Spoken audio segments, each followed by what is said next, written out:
सभी बच्चों को प्यार भरा नमस्ते। बच्चों, आज की हिंदी की कक्षा 6 में आप सभी लोगों का बहुत बहुत स्वागत है। आशा करती हूँ कि आप सभी लोग स्वस्थ होंगे और कुछ नया सीखने और जानने के लिए उत्साहित भी होंगे।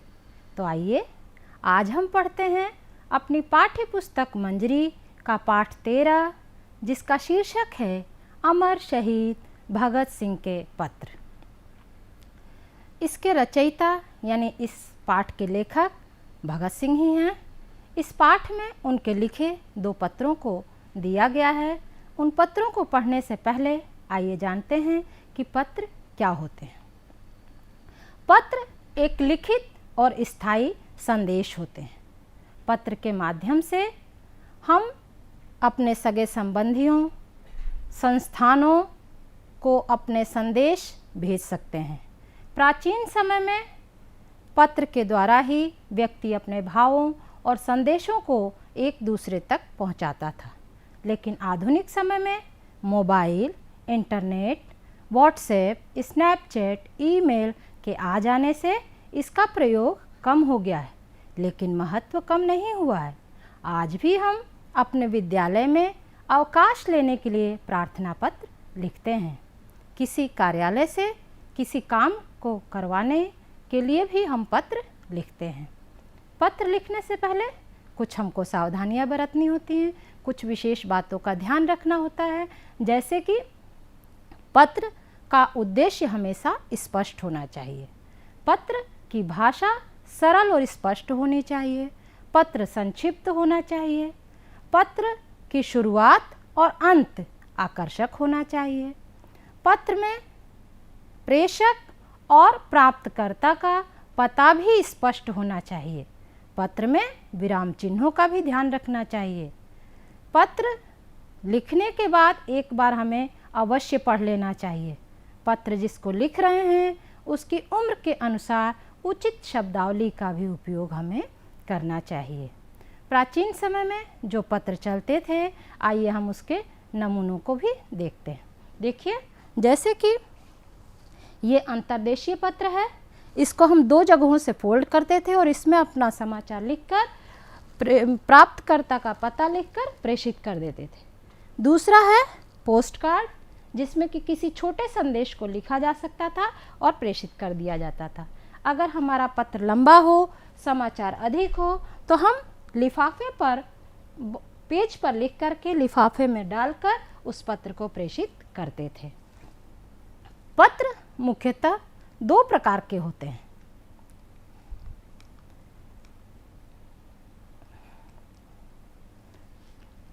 जैसे कि पहला औपचारिक पत्र और दूसरा अनौपचारिक पत्र। औपचारिक पत्र वे होते हैं जो उन लोगों को भेजे जाते हैं जिनसे हमारे व्यक्तिगत या निजी संबंध नहीं होते हैं। इसके अंतर्गत सूचनाओं और तथ्यों को ही लिखा जाता है। इसमें आत्मीयता का अभाव होता है। दूसरा है अनौपचारिक पत्र।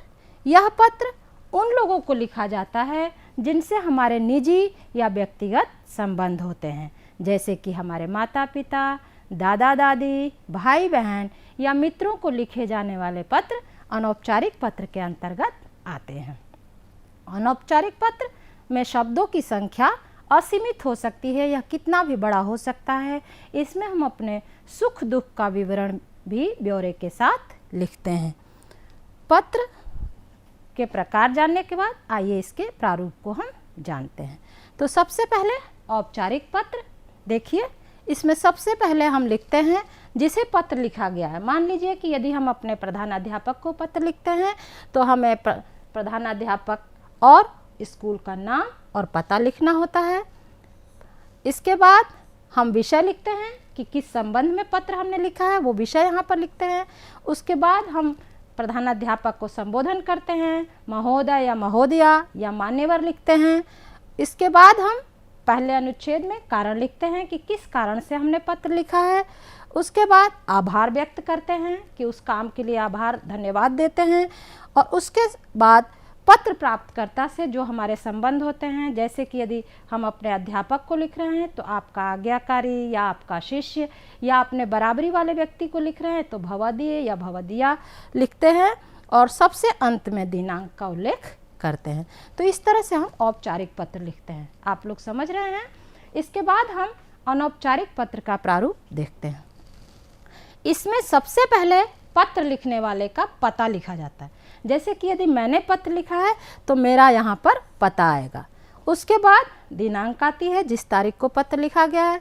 उसके बाद मान लीजिए जिसको हमने पत्र लिखा, यदि हमने अपने दादाजी को पत्र लिखा है तो यहाँ पर आ जाता है आदरणीय दादाजी। यदि कोई बड़ा है तो आदरणीय, पूजनीय, और अगर छोटा है तो प्रिय लिख देते हैं। तो संबोधन के बाद आता है अभिवादन। अभिवादन में यदि हमसे बड़ा है सामने वाला तो नमस्कार, प्रणाम या चरण स्पर्श लिखते हैं, और यदि छोटा है तो शुभाशीष या स्नेह या शुभ प्यार भी लिखते हैं। इसके बाद पत्र लिखने का कारण लिखते हैं। पहले अनुच्छेद में हमने पत्र क्यों लिखा है उसका ब्यौरा लिखते हैं। उसके बाद अन्य सूचनाएं, यानी अन्य लोगों का समाचार, या वहाँ जहाँ हम भेज रहे हैं वहाँ के लोगों का समाचार पूछते हैं।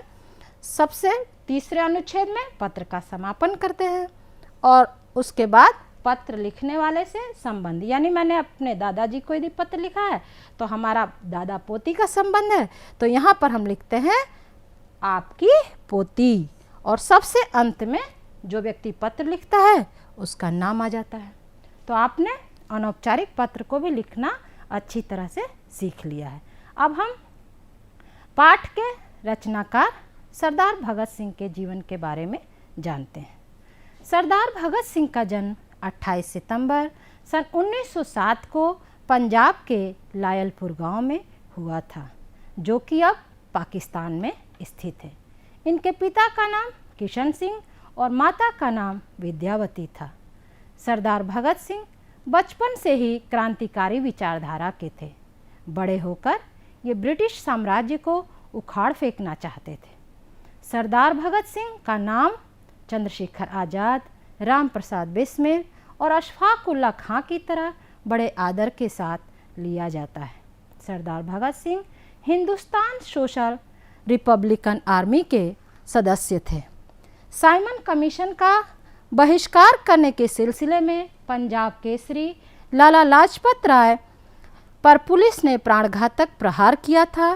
पुलिस अधीक्षक सैंडर्स को इसके लिए जिम्मेदार मानते हुए सरदार भगत सिंह ने गोलियां चलाकर उसकी हत्या कर दी।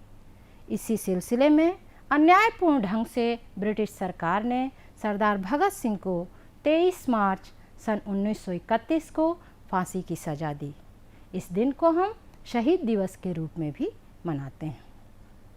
आइए अब पाठ में आए कठिन शब्दों के अर्थ भी हम जानते हैं। सबसे पहला शब्द है जिंदगी, जिसका अर्थ है जीवन। प्रतीक चिन्ह, जिसका अर्थ है पहचान। ऐलान का अर्थ है घोषणा। मध्यम का अर्थ है धीमा। ताबेदार का अर्थ है आज्ञाकारी। आरजू का अर्थ है कामना या इच्छा। हालात का अर्थ है स्थिति। साम्राज्यवाद का मतलब होता है अन्य देशों को अपने अधिकार में ले लेने और उन पर शासन करने की नीति, जैसा कि ब्रिटिश सरकार ने हमारे साथ किया था। तसल्ली का अर्थ है सांत्वना। सत श्री अकाल यानी कि सिख संप्रदाय में अभिवादन की शब्दावली, जिस तरह से कि हम नमस्कार प्रणाम बोलते हैं उस तरह से सिख संप्रदाय में सत श्री अकाल बोलते हैं। क्रांति का अर्थ है परिवर्तन के लिए आंदोलन। हरगिज का अर्थ है कभी भी या कदापि। जाहिर का अर्थ है प्रकट। बच्चों, सरदार भगत सिंह बचपन से ही क्रांतिकारी विचारधारा के थे, ये हम जान चुके हैं। जब वे मात्र 12 वर्ष के थे तो जलियांवाला बाग हत्याकांड हुआ था। एक बार वह अपने घर से स्कूल के लिए कहकर निकले और देर शाम तक घर नहीं लौटे। घर में सभी लोगों को चिंता सताने लगी, क्योंकि जलियांवाला बाग हत्याकांड से सभी लोग भयभीत और डरे हुए थे। रात्रि को जब भगत सिंह उदास चेहरे के साथ घर लौटे तो उनकी बहन ने उनसे पूछा कि वीरा, इतनी रात गए कहाँ गया था, कहाँ से आ रहा है? इस बात पर भगवत सिंह फपक फपक कर रोने लगे और उन्होंने अपने जेब से एक बोतल निकाली जिसमें जलियांवाला बाग की खून से सनी हुई मिट्टी भरी हुई थी। उन्होंने कहा कि यह मिट्टी नहीं है, ये मेरे देश के निर्दोष शहीदों का खून है। जब तक मैं इस अंग्रेज़ सरकार से इसका बदला नहीं ले लेता, मैं चैन से नहीं बैठूंगा। ऐसे थे सरदार भगत सिंह। ऐसी ही एक घटना कक्षा 4 में जब भगत सिंह पढ़ते थे तो उन्होंने अपने मित्रों से पूछा कि वे बड़े होकर क्या बनना चाहते हैं। किसी ने डॉक्टर बताया, किसी ने अध्यापक बताया, किसी ने इंजीनियर बताया। लेकिन जब ये प्रश्न भगत सिंह से पूछा गया तो उन्होंने कहा कि मैं बड़ा होकर अंग्रेज़ सरकार को देश से अपने भगाना चाहता हूँ। ऐसे थे हमारे वीर सपूत क्रांतिकारी सरदार भगत सिंह। सरदार भगत सिंह जब युवावस्था में आए तो उन्होंने नेशनल कॉलेज लाहौर में प्रवेश लिया, लेकिन उनका मन पढ़ाई में नहीं लगा। वह तो भारत माँ की आज़ादी के लिए दिन रात परेशान रहते थे। उन्होंने पढ़ाई की बजाय क्रांतिकारियों के विषय में, स्वतंत्रता आंदोलन के विषय में जानकारियाँ एकत्र कीं और वहीं उनकी मुलाकात यशपाल से हुई और उन्होंने स्वतंत्रता आंदोलन में भाग लेना शुरू कर दिया। जब वे थोड़े और बड़े हुए तो घर वालों को उनकी शादी की चिंता भी होने लगी और उन्होंने उनकी शादी के लिए लड़की भी देख ली। लेकिन जिस दिन उनकी शादी तय होनी थी उसी दिन सरदार भगत सिंह अपने घर से भाग गए और उन्होंने अपने घर वालों के लिए एक पत्र छोड़ा जिसमें उन्होंने लिखा कि मेरे जीवन का लक्ष्य देश की आज़ादी है। मैं अपना जीवन भौतिक सुख सुविधाओं में नहीं बिताना चाहता। मैंने अपने चाचा जी को उपनयन संस्कार के समय एक वचन दिया था कि मैं अपना जीवन देश के लिए बलिदान कर दूंगा। मैं उस वचन को, उस वादे को निभाना चाहता हूँ। ऐसे थे वीर सपूत भगत सिंह। जब 30 अक्टूबर सन 1928 में साइमन कमीशन भारत आया तो लाहौर में लाला लाजपत राय के नेतृत्व में सभी देशवासियों ने इसका पुरजोर विरोध किया, क्योंकि इसमें कोई भी भारतीय सदस्य नहीं लिया गया था। सभी राजनीतिक पार्टियों ने भी इसका बहिष्कार किया। पुलिस ने प्रदर्शनकारियों पर लाठीचार्ज किया। इसी लाठी के लगने से लाला लाजपत राय गंभीर रूप से घायल हो गए और बाद में उनकी मृत्यु भी हो गई। इस घटना से सरदार भगत सिंह बहुत व्यथित हो गए, बहुत दुखी हो गए और क्रोध में आकर उन्होंने इस घटना के लिए जिम्मेदार जेपी सैंडर्स को गोलियों से भून डाला, यानी कि खून का बदला खून से लिया। और इस योजना में शामिल सभी लोगों को जेल की सज़ा दी ब्रिटिश सरकार ने। जेल में रहते हुए सरदार भगत सिंह ने अपने सगे संबंधियों, अपने मित्रों को कई पत्र लिखे। आइए आज हम उन्हीं में से एक पत्र जो उन्होंने अपने भाई कुलबीर सिंह जी को लिखा है उसे हम पढ़ते हैं। प्रिय भाई कुलबीर सिंह जी, सत श्री अकाल। मुझे यह जानकर कि एक दिन तुम माँ जी को साथ लेकर आए और मुलाकात का आदेश नहीं मिलने से निराश होकर वापस लौट गए, बहुत दुख हुआ। तुम्हें तो पता चल चुका था कि जेल में मुलाकात की इजाज़त नहीं देते, फिर माँ जी को साथ क्यों लाए? मैं जानता हूँ कि इस समय वे बहुत घबराई हुई हैं, लेकिन इस घबराहट और परेशानी का क्या फ़ायदा? नुकसान ज़रूर है, क्योंकि जब से मुझे पता चला है कि वे बहुत रो रही हैं, मैं स्वयं भी बेचैन हो रहा हूँ। घबराने की कोई बात नहीं, फिर इससे कुछ मिलता भी नहीं। सभी साहस से हालात का मुकाबला करें। आखिरकार दुनिया में दूसरे लोग भी तो हजारों मुसीबतों में फंसे हुए हैं, और फिर अगर लगातार 1 बरस तक मुलाकातें करके भी तबीयत नहीं भरी तो 2-4 मुलाकातों से भी तसल्ली ना होगी। मेरा ख्याल है कि फैसले और चालान के बाद मुलाकातों से पाबंदी हट जाएगी, लेकिन माना कि इसके बावजूद मुलाकात की इजाज़त ना मिली तो इसलिए घबराने से क्या फ़ायदा। आपका भाई भगत सिंह। इस पत्र का सार यह है कि वो इस पत्र में अपनी माँ को अपने भाई के माध्यम से समझाना चाह रहे हैं। जब एक बार उनकी माँ उनसे मिलने के लिए जेल आई और मुलाकात नहीं हो पाई तो वे वापस लौट गए और बहुत परेशान थीं।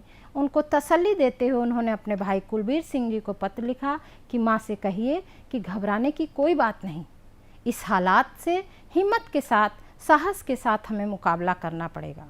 दुनिया में बहुत से लोग हैं जो बहुत सी परेशानियों से, बहुत सी समस्याओं से घिरे हुए हैं, लेकिन परेशान होने से कोई फ़ायदा नहीं होगा। उल्टा जब से भगत सिंह को पता चला था कि उनकी माँ रो रही हैं, वो स्वयं भी बहुत बेचैन हो रहे थे। तो इस बात के लिए उन्होंने अपने भाई के माध्यम से अपने माँ को तसल्ली दी थी कि लगातार 1 साल तक मुलाकात करने से भी यदि आपको तसल्ली नहीं हुई है तो 2-4 और मुलाकातों से भी तसल्ली नहीं होगी। दूसरा पत्र सरदार भगत सिंह ने अपने मित्रों को कैदी मित्रों को लिखा था, जो कि अपनी फांसी की सज़ा से 1 दिन पूर्व लिखा था। आइए हम उस पत्र को भी पढ़ते हैं। साथियों, स्वाभाविक है कि जीने की इच्छा मुझ में भी होनी चाहिए, मैं इसे छिपाना नहीं चाहता, लेकिन मैं एक शर्त पर जिंदा रह सकता हूँ कि मैं कैद होकर या पाबंद होकर जीना नहीं चाहता। मेरा नाम हिंदुस्तानी क्रांति का प्रतीक बन चुका है और क्रांतिकारी दल के आदर्शों और कुर्बानियों ने मुझे इतना ऊंचा उठा दिया है कि इतना ऊंचा कि जीवित रहने की स्थिति में मैं इससे अधिक ऊंचा हरगिज नहीं हो सकता। आज मेरी कमजोरियां जनता के सामने नहीं हैं। अगर मैं फांसी से बच गया तो वे जाहिर हो जाएंगी और क्रांति का प्रतीक चिन्ह मध्यम पड़ जाएगा या संभवतः मिट ही जाए। लेकिन दिलेराना ढंग से हंसते हंसते मेरे फांसी चढ़ने की सूरत में हिंदुस्तानी माताएं अपने बच्चों को भगत सिंह बनाने की आरजू किया करेंगी और देश की आज़ादी के लिए कुर्बानी देने वालों की तादाद इतनी बढ़ जाएगी कि क्रांति को रोकना साम्राज्यवाद या तमाम शैतानी शक्तियों के बूते की बात नहीं रहेगी। हाँ, एक विचार भी मेरे मन में आता है कि देश के लिए और मानवता के लिए जो कुछ करने की हसरतें मेरे मन में थीं, उनका 1000वां भाग भी मैं पूरा नहीं कर पाया।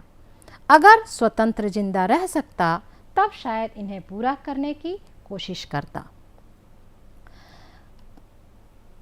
और अपनी हसरत पूरी कर सकता। इसके सिवाय मेरे मन में कभी कोई लालच फांसी से बचने के लिए नहीं आया। मुझसे अधिक सौभाग्यशाली कौन होगा? आजकल मुझे स्वयं पर बहुत गर्व है। अब तो बड़ी बेताबी से अंतिम परीक्षा का इंतजार है। कामना है कि यह और अधिक नज़दीक हो जाए। आपका साथी भगत सिंह।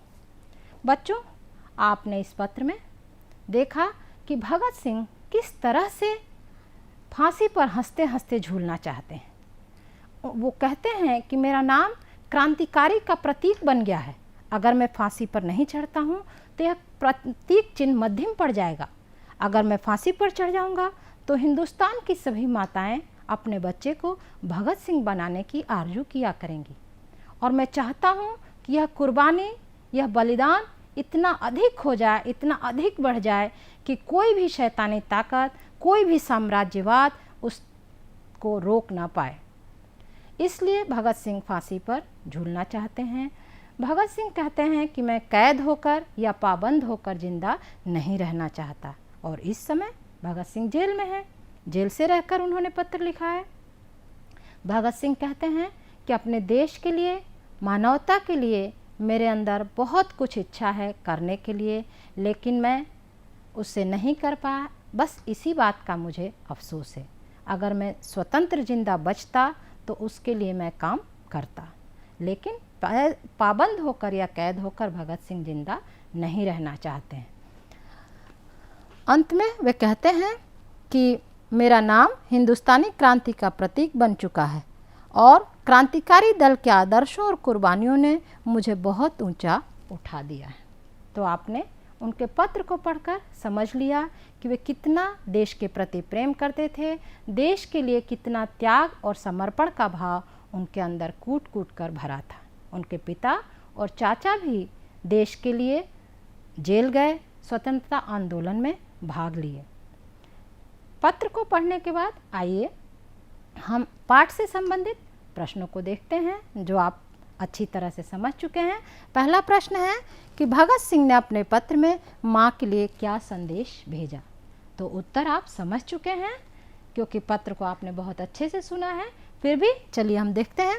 भगत सिंह ने पत्र में माँ के लिए संदेश दिया है कि घबराने की कोई बात नहीं, सभी साहस के साथ हालात का सामना करें या मुकाबला करें। बिल्कुल सही सोच रहे थे आप लोग, यही उत्तर था। भगत सिंह हंसते हंसते फांसी पर क्यों चढ़ना चाहते हैं? उत्तर यदि मैं नहीं बताती हूँ तो भी आप लोग जान चुके हैं, लेकिन चलिए मैं भी बताती हूँ। भगत सिंह दिलेराना ढंग से फांसी पर चढ़ना चाहते हैं जिससे हिंदुस्तानी माताएं अपने बच्चों को भगत सिंह बनने की आरजू किया करेंगी। तीसरा प्रश्न है, भगत सिंह किस शर्त पर जिंदा रह सकते थे?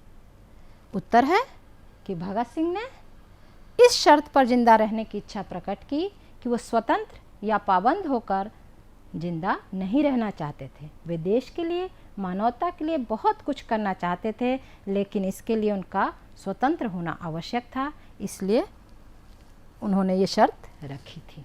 आइए इसके बाद हम करते हैं पाठ में आए व्याकरण की बात, यानी कि भाषा की बात। देखिए पहला ये वाक्यांश है क्रांतिकारी दल। इसमें दल जो शब्द है वह संज्ञा पद है और दल की विशेषता जो बता रहा है शब्द वो है क्रांतिकारी।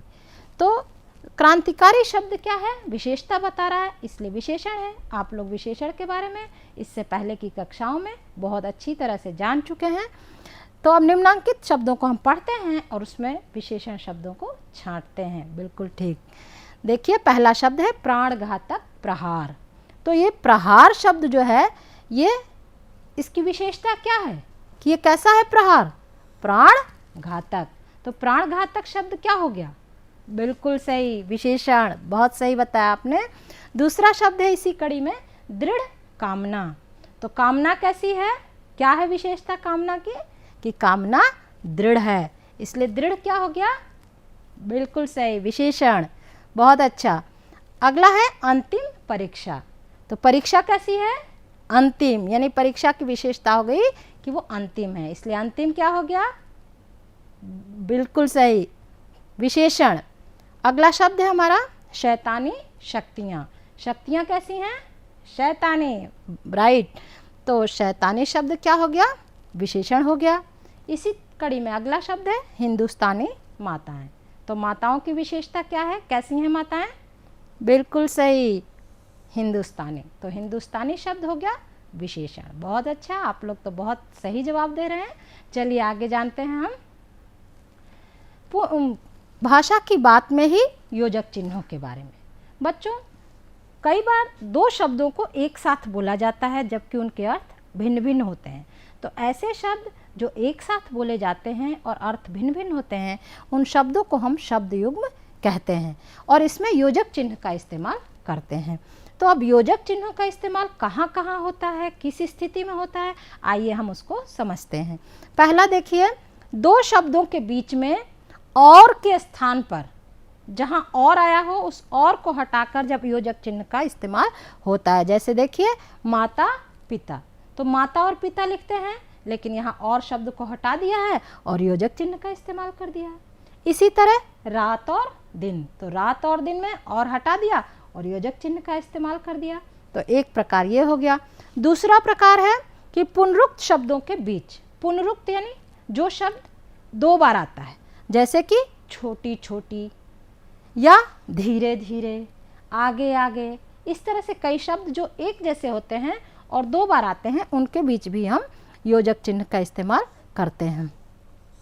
इसी कड़ी में दो शब्दों के बीच का, के, की के साथ। जैसे कि देश का गान, तो यहाँ पर लिख दिया हमने देश गान, तो यहाँ भी योजक चिन्ह आ गया। इसी तरह त्याग का भाव, तो हमने लिख दिया त्याग भाव। तुलना के लिए भी प्रयोग करते हैं हम, जैसे कि सा से सी के पूर्व, जैसे कि गोला सा, भोली सी, विचित्र से, तो इन जगहों पर भी हम योजक चिन्ह का इस्तेमाल करते हैं। अगला, दो शब्दों के बीच न या से आने पर, जैसे एक न एक या बड़े से बड़ा, यहाँ भी हम योजक चिन्ह का इस्तेमाल करते हैं। आइए अब जानते हैं उपसर्ग और प्रत्यय, उपसर्ग के बारे में। तो उपसर्ग और प्रत्यय आप पहले भी समझ चुके हैं, सीख चुके हैं, लेकिन फिर एक बार देखते हैं कि जो शब्दांश किसी शब्द के आरंभ में लगकर या जुड़कर उनके अर्थ में विशेषता या परिवर्तन लाते हैं, उन्हें हम उपसर्ग कहते हैं। देखिए, जैसे कि बेचैन है शब्द, चैन मूल शब्द था और उसमें बे उपसर्ग जुड़ा है। इसी तरह प्र उपसर्ग जुड़ के प्रबल शब्द बना है। तो इस तरह से हमको बे और प्र उपसर्ग से कुछ शब्द नए बनाने हैं। तो देखिए, जैसे कि मूल शब्द है खबर और उसमें बे उपसर्ग जुड़ गया है, नया शब्द बन गया है बेखबर। इसी तरह ईमान शब्द है, उसमें बे उपसर्ग जुड़ा है और बन गया है बेईमान। बिल्कुल ठीक समझ रहे हैं आप लोग। गुनाह मूल शब्द है, उपसर्ग क्या जुड़ा, बे, बिल्कुल सही, तो बन गया है बेगुनाह। बहुत सही, अच्छा बता रहे हैं आप लोग। अगला बताइए, शासन, देखिए इसे मूल शब्द है शासन और उपसर्ग क्या जुड़ा है, प्र, बहुत अच्छा। इसी तरह अगला शब्द वचन है और उसमें उपसर्ग क्या जुड़ा, बिल्कुल ठीक, प्र, तो बन गया है प्रवचन।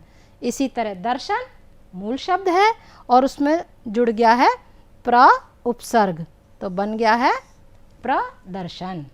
आप लोग अच्छी तरह से उपसर्ग को समझ चुके हैं और इसी तरह आप बे और प्र से मिलकर कुछ नए शब्दों को बनाने का अभ्यास करेंगे। आइए अब जानते हैं कि इस पाठ से हमें क्या सीख मिलती है।